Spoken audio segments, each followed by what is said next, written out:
Every episode on Celebrity Encounters podcast, we interview real people just like you sharing their own personal celebrity encounters. And with a little storytelling help from us and a few surprises from here in Las Vegas, this is Celebrity Encounters Podcast. Hi, everybody. I'm Harlan. And I'm Alan. And this is Celebrity Encounters Podcast. And boy, do we have a story for you today from an author in Hollywood.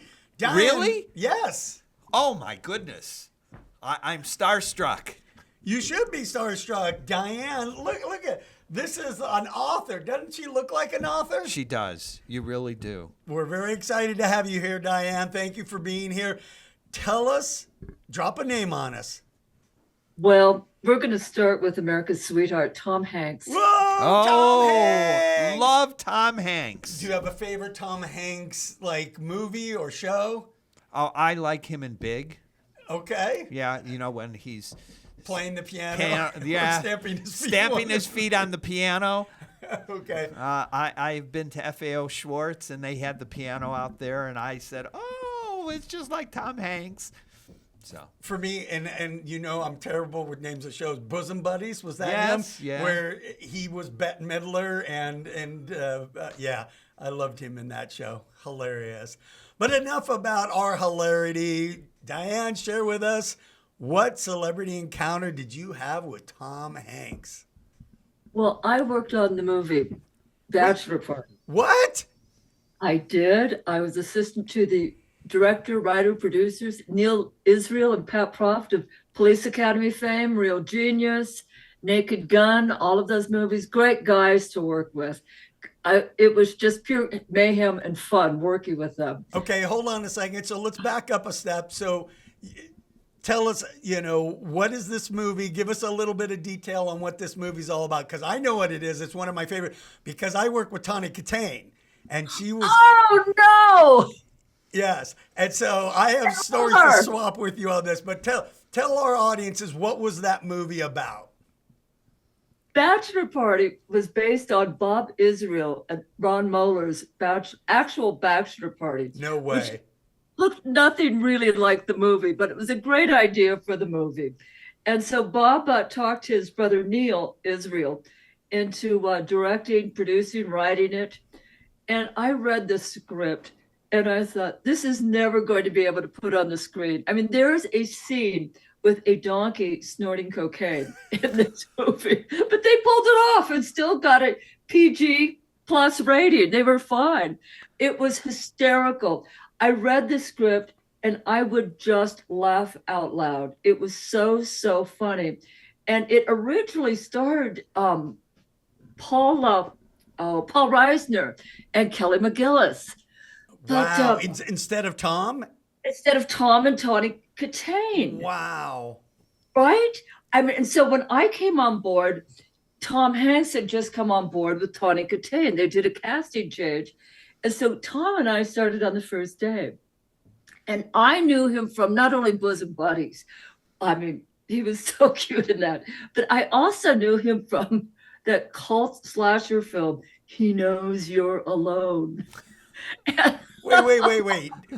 Tom Hanks was in a slasher movie? It was his first film. Really? Not too many people know this, Harlan. Oh, I had no idea. I'm just trying to visualize the sweetheart, the most darling human being on the planet. In a slasher? Yeah, right? I can't see him killing anybody. No, or being killed because he'd be like, oh, you didn't kill me yet. Do it again.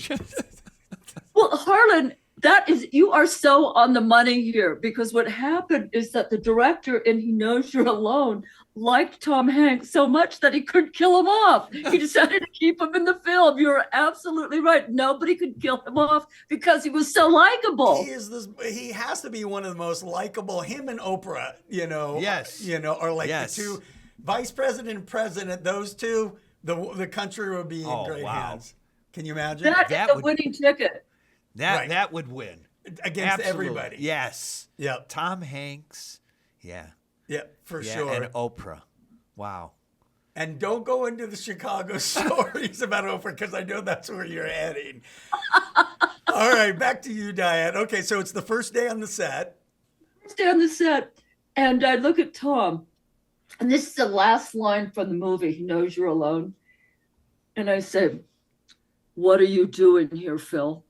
And Tom starts cracking up. And he says, "The call is coming from inside of the house." So that became our private little joke on the set of Bachelor Party. "What are you doing here, Phil?" Look, you get it. But it was so cute, and he was so heartwarming. And the other thing we did is that I had this group of college friends. We called ourselves the Five Easy Pieces. We played intramural basketball in college. Lost every single game. Okay, wait. So why the reference of 5 easy? Were these all females? These were all females. Oh, And that's even we loved worse. The movie.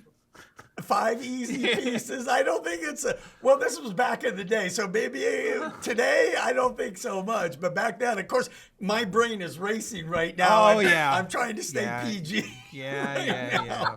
5 easy pieces with 5 ladies. Okay. We had pièce de résistance, War and Peace. Our coach, who was male, was called Codpiece. You're killing me, Dianne. You're just killing me. Stay We had PG pizza only. bass. Okay. We had mantelpiece. I mean, it was really fun. And when we all got together, we would play this rhyming game called Hinky Pinky, which It's brings getting me worse. 5 easy pieces and hanky panky, right? And cod. Okay. All right. Please continue with hanky panky. Well, I always loved to say that when I was on the set of Bachelor Party, I would play Hinky Pinky with America's sweetheart, Hanky Panky, Tom Hanks. Well, how could I not, right? How could Hank E not play hanky panky?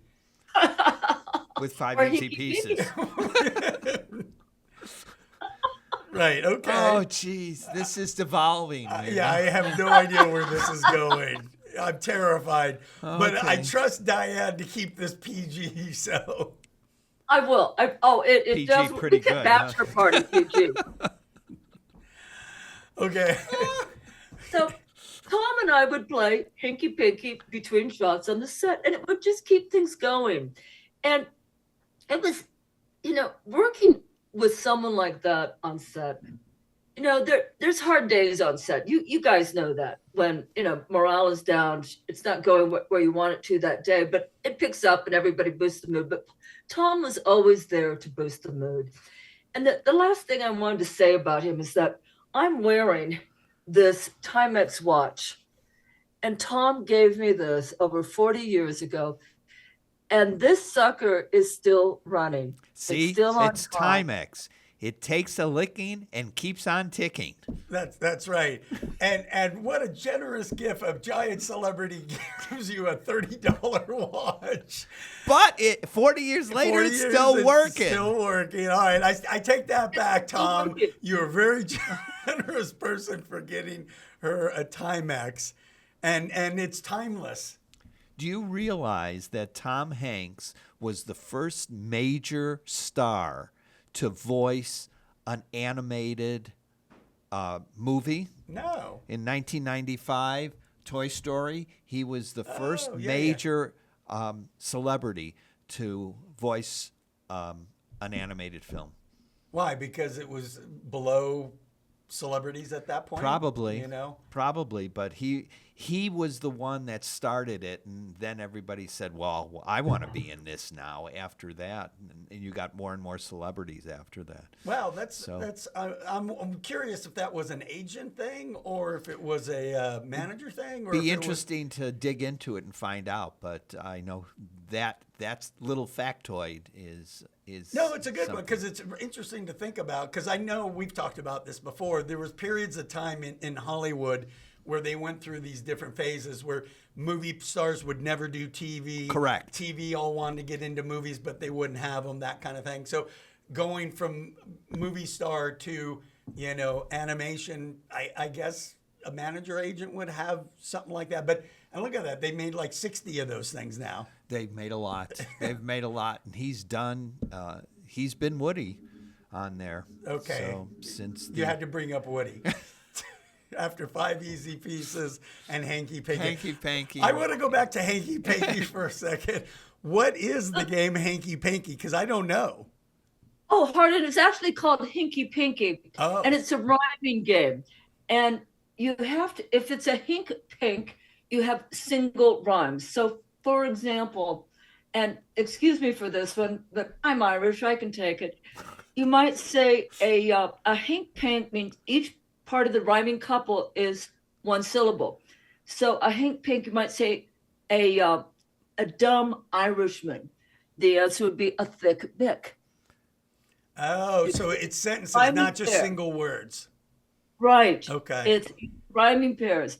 And you might do let's see. This has to be a game for smart people because you could say whatever you were to say and I'd be like Bird. You'd be a terrible interview. What can I say? Got to pull it out of them. There'd be no pulling to be had. That'd be, and then you'd say, "Here, I'll give you another one. You give me another beautiful sentence with this one word," and I'd go dinosaur. There'd be nothing there for me. Okay, we're done. You too. Oh, I wanted to throw one thing out that happened during that movie that was really great to see. And that is during filming, we'd be off on location outside downtown LA, and because we filmed at the Biltmore Hotel in downtown LA and stayed there for weeks. It was great. Wow. And so during this, Adrian Zemed, remember TJ Hooker? Sure. Adrian Zemed? Well, he was one of the stars in the film, and he'd go into the lobby when we weren't filming, and the young girls would just swarm him, want his autograph, and Alan has that same problem here at Sun City Anthem. What's that, Harlan? Alan has that exact same problem here at Sun City Anthem. That's where our TV studio is he walks out and all these 90-year-old women swarm him. Well, Alan, you know how it is then. Oh, absolutely. Absolutely. And then they ask my wife if this happens often. She says, yeah, all the time. And I'm standing there chopped liver as they're swarming him. I'm like, what about me? And they're like, you're fine. I fix their computers. Oh, back to Hanky Panky. That's he fixes their computers. Is that what the kids are calling it these days? Yeah, that's it. At least this kid, anyway. Okay, so you're with TJ Hooker, and what's happening? With TJ Hooker, and he's getting mobbed. And Tom is kind of standing in the background thinking, what am I, chopped liver? Oh, my God, I'm Tom Hanks, and you're TJ Hooker. That's awesome. With 5 Easy Pieces. That's right. So anyway, Splash came out before we wrapped Bachelor Party. Remember the darling movie Splash that Sure. Ron Howard directed? Oh, Daryl so Hannah, good. Mermaid. John Candy. Let's not forget John Candy. Oh, He yeah. played Tony's brother in that. I already forgot him. I'm sorry. Who? No, I'm just kidding. John... You had me going. Thank you. Well, then we are out at another location filming outside. The Americans had all seen Splash. The girls come running out asking for Tom Hanks' autograph, and you could see that in that moment he had really become a star to be reckoned with. I mean, people knew him after Splash, and fortunately our movie did not hurt that career, but it was a great move. Even Bachelor Party, different kind of movie than Splash, but made a ton of money for Fox and made everybody happy, you know. So, and it was fun to work on. So it was a great experience. But working with Tom, that's the way. First movie I ever worked on, and what a way to start, right? Well, I love Tom Hanks in Apollo 13. Oh, so good. I thought he was terrific in that. And that's still one of my favorite movies. You can watch that. If it's on, I can flip it on, and it still holds me completely. Ron Howard knows how to direct those kinds of movies. And Backdraft that he directed also was a fabulous movie. But Tom was just wonderful in Apollo 13. And speaking of wonderful, how did Tawney and Tom get along? Oh, I'm so glad we came back to Tawney. It wouldn't have been complete, Harlan, without coming back to Tawney. I couldn't agree They with got you along more. great. I'm sorry? I couldn't agree with you more. When I worked with her, I had the biggest crush on her. Woo. Yeah, she wanted nothing to do with me. Oh, I doubt that. She was a very friendly person. But Tawny and Tom got along great. They got along great. And he brought out the funny in her. I mean, we didn't expect her to be as funny as she is. And when you see her on talk shows and other things that she's done live, she was a very, very funny person. And she had this look that was like America's sweetheart, girl next door, this mane of tawny hair, this That incredible mane. Yeah. Oh, and she was dyslexic. She grew up dyslexic. It was very hard for her in school, but I tell you, that woman survived, and she was just outstanding. Although one little thing did rub me the wrong way. It was pretty funny. She was very, very attractive. Probably one of the prettiest people. Not pretty, stunning. She was stunning. Wouldn't you say, Harlan? Oh, absolutely. Yeah. No matter where we were, people weren't. She was interesting from the standpoint where the audience, the people didn't know her. They recognized her, but they couldn't connect where she was from. But she had that very, movie star vibe about her when she was out on the sets, for sure. And that hair was absolutely her trademark. And those cheekbones and the smile, and she was a petite little thing, but she was extremely athletic. I mean, we know this from the MTV Whitesnake commercials. I mean videos. But there was a scene where she played tennis with Tom, and she was a great tennis player. I played tennis with her on set, and she just kicked my hiney. She was a really good tennis player. Now I can't remember. I'm guessing what mine worked on, because it was a B movie, was probably predating Bachelor Party. If I had to guess, she was a party rocker. Was that the case? Yeah, okay. Absolutely. And what I was so impressed about, and what I was really, really impressed, is that she could party with the big boys, because she was more into the rock scene than the film scene. She had a lot of boyfriends in bands, and she could party like a rock star and show up at 6:00 a.m. on the set looking like $1 million. It was like, God, whatever she's got, I want it. I want to be able to do that. There were a bunch of different times where the producer was like, "Hey, Harlan, you need to wrangle her in," and I'm like, "What?" And every the first couple, because we had all heard she was like out doing the thing, and it was all rock stars that she was hanging with, that kind of stuff. And she would roll in, just like you said, in the morning, and she was fresh and ready to go and professional. And I was like, I'm not talking to her, man. She's doing just fine. Well, she dated O.J. Simpson for a while. Oh, my God, really? Oh, I don't know that one. She got out in time. It's like 6 degrees of separation. You're talking 6 degrees of separation. Pat Proft also had O.J. Simpson in the. Pat Proft, who was the co-writer of Bachelor Party. He wrote Naked Gun, which I think O.J. was in the Naked Gun. Yeah, he was. I mean, this was nobody saw that coming. Nobody saw that coming. Oh no, not. I think I've mentioned this before, but I produced the exercise video that he was in 1 week before the murder. No. And so, the other producer on the show had to testify to the grand jury because there was a lot of information that we had that related to all of that, going to your 6 degrees of separation. Harlan, Alan, I wish we had a lot more time. I'm coming to Vegas and looking you guys up, because I'm going to be in Los Angeles for 3 months starting February. So I'm coming looking for you guys. We need to have a martini. I love it. And I love how Diane's wrapping us up. Yes. No, I'm not. No. I'm like, I'm done talking to you. Well, when you come it's because here, I have to blow my nose. All that talk about Tawny Kitaen, Well, when you come here, we definitely get together and talk about old times. So. You can watch Alan get swarmed by 90-year-old women.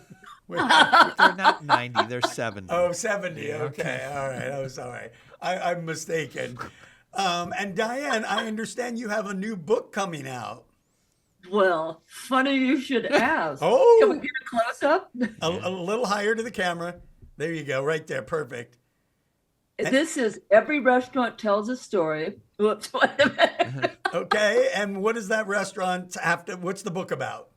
The book is called, as I said, Every Restaurant Tells a Story, Tales of Film, Food, and Fabulous Misadventures. Oh. And it's a collection of short stories based on a character who slightly resembles myself. And it's about her experience throughout the world in the international film market, trying to get films made in Yugoslavia, in Eastern Europe, in South Africa, in Hollywood. And I start each story with, I'm in a restaurant somewhere in the world. And from there, the story unfolds.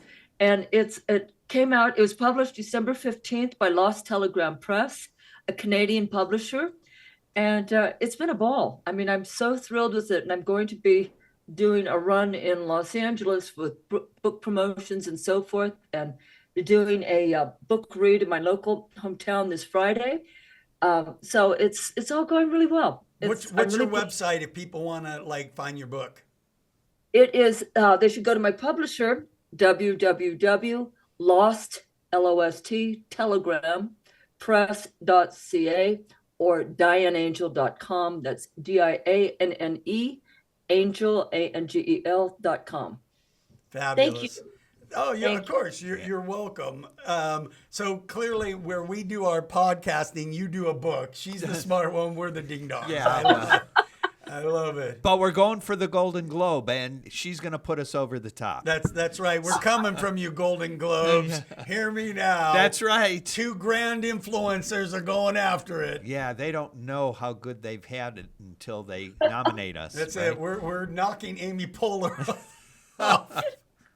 Knock her out. Oh, my God. We're coming for you, Amy. That's right. Well, Dianne, thank you so much for being on Celebrity Encounters podcast. I'm Harlan. I'm Alan. And click and like us and tell your friends. Or if you have a celebrity encounter and want to be on our show, you can email us at celebrityencounterspodcast@gmail.com. Thanks, everybody. See you next time.